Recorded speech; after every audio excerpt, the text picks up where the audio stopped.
Right then, Scott, let's fire into the first of these, which is Oliver Stone's Platoon, the first of his Vietnam trilogy. Yes. You are, I trust, familiar with the limited police action undertaken by the US of A in Vietnam in the 60s. It proved controversial. Enter then Oliver Stone, whose personal experiences during the war no doubt heavily informed Platoon and his further films Born on the 4th of July and Heaven and Earth, and I would imagine also the mindset and characterisation of Charlie Sheen's Chris Taylor, a son of privilege who dropped out of university to do his part for the stars and Uncle Sam, just like his father and his father's father before him did. He finds, however, like all wars once the propaganda wears off, a world of hurt. He's dropped into a platoon of the 25th Infantry Division in the sweltering jungles and struggles to find his feet. He meets and rubs up against the various characters composing the platoon, played by the likes of the extraordinarily young-looking John C. McGinley, Johnny Depp and Forrest Whitaker. However, the real conflict at the heart of Platoon is not with Viet Cong, but between the two de facto leaders of the platoon, Tom Berenger's Staff Sergeant Bob Barnes and Willem Dafoe's Sergeant Elias Gordon. Elias has maintained as much morality and principles as can be reasonably expected from someone sent expressly to perform violence, whereas Barnes is taking a, no doubt from his perspective, more pragmatic, take no prisoners, kill them all and let God sort them out approach to this. Hearts and minds, but only if the hearts and minds are extracted from the bodies. For a while, it looks like it's shaping up to be the story of the impressionable young Sheen swaying between these two embodiments of the dual faces of war, the high-minded ideals that hopefully started the war and the desperate struggle to survive the damn thing once you're there. Although, once the actual war crimes start happening, well, it turns into a fight simply to survive with your principles while dodging the backstabbing of those on your own side who don't share them. So, it is a hell of a film, particularly for only $6 million, no doubt reflecting it being seen as a risky proposition for the studio that, as it happens, paid off both at the box office and critically. This despite The Deer Hunter and Apocalypse Now having done similar things by this point. Go figure. Charlie Sheen seems to have been someone who's been a parody of himself since 1991, so it's easy to forget that he was actually good in the dim and distant past, like in here, and he's joined by a raft of equally committed performances across the board, which really sells the narrative. You could perhaps make a case that this narrative is being told rather heavy-handedly. There's not a lot of subtlety or nuance to any of these actions, and while I suppose it's to show the effects of repeated exposure to the inhumanity of war, a few characters just seem to go straight to outright evil as fast as possible.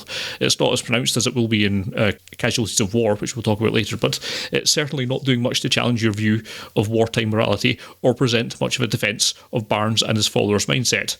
Of course, perhaps the point is there simply isn't one, regardless of the pressure of war. So, yes, a hell of a film. Not one that I would call enjoyable, really, but it is compelling viewing, and it holds up very well here in space year 2019. Yes, lots of things to do, and probably, God, is it Stone's best? It's probably Stone's best film. I've not seen all of them, but it's certainly a very strong contender for it, if nothing else. Yeah, powerful stuff. Yeah, it's... first of all, Scott, to your point of it's quite heavy-handed. Well, it's an Oliver Stone film. I'm not sure he has another type of hand to use. But for all that, it's a very powerful film. It's, again, enjoyable is not quite the word to use, but it's a very rewarding watch. And while it maybe shades a bit too close to just straight on black and white, it does have a few bits that make you think.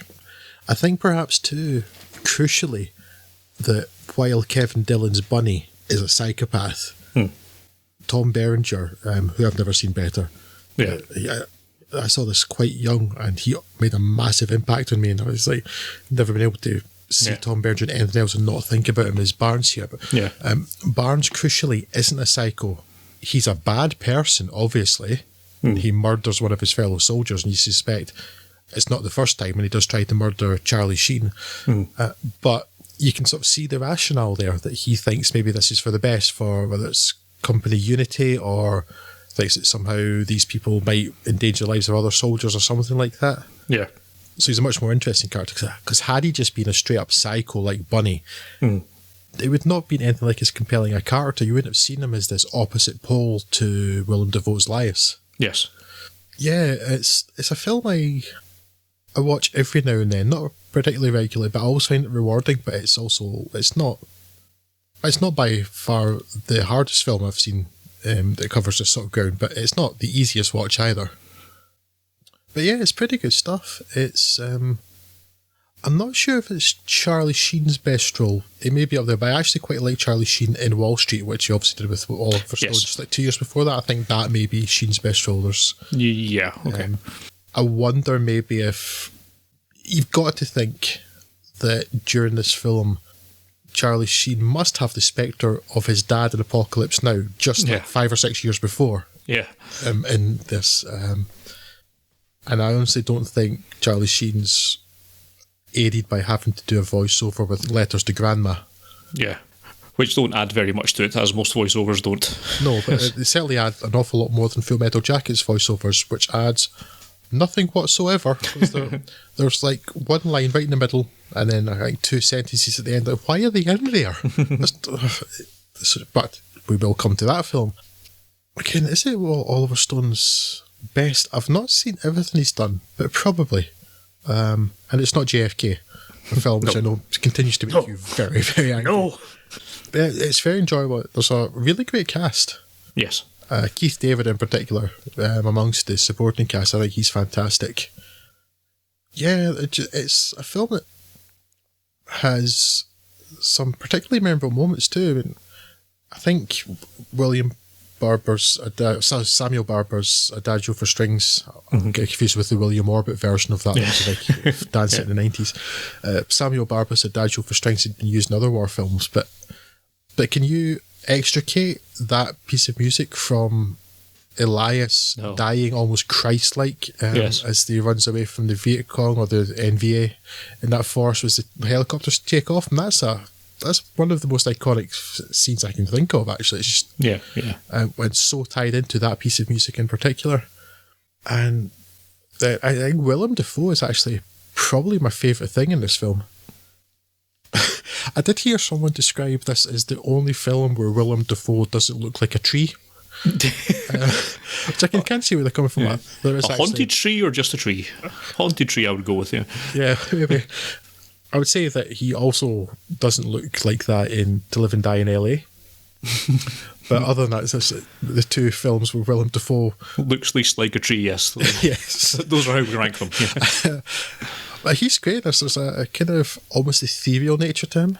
Yeah. And just when he sort of appears in that wide angle shot from the mist in what most people read is a place where they're smoking marijuana, but I think it's actually heroin from the things I've picked up on recently. It's actually meant to be heroin they're smoking. I don't suppose it matters, but in that scene, he sort of appears almost through the mist there. He's such a striking looking guy, but in a sort of less tree-like way than normal. But there's a great shot that Oliver Stone uses later in the film, and it's basically Elias's death. And just the incredible amount of acting Willem Dafoe does through his eyes. Because when Barnes finds him down by the river, and he greets him at first, and then you see Barnes cock his gun, or at least raise his gun, and then they cut to shot, and Elias had been smiling right before that, and then you see the smile disappear from his face, but only through his eyes. The shot is just framed in his eyes, and it's fantastic. But you just see like the fear, the smile leave, and the fear like pouring from above, just through his eyes. It's a wonderful shot. So there's a few really nice visual shots like that in the film. I don't know what else to say though, other than that I enjoy it a great deal. It's strange you say, Scott, that it sort of struggled to get funding. That's what I read, yes. Let's say you would have think the point had been proven. I know politically it might seem to be risky and anti-American and that kind of thing, but that point had been proven twice before in spades. So I don't know quite whether we're so concerned about it. And I particularly want to mention that because just 3 years later with Casualties of War, one of the reasons it got greenlit was because a rather callous-sounding executive at, was it Columbia at the time? Ooh, I don't recall which studio put out Casualties of War, but an executive at the time, she had said, well, basically, these films of horrible stuff happening in Vietnam sell. Let's get us one.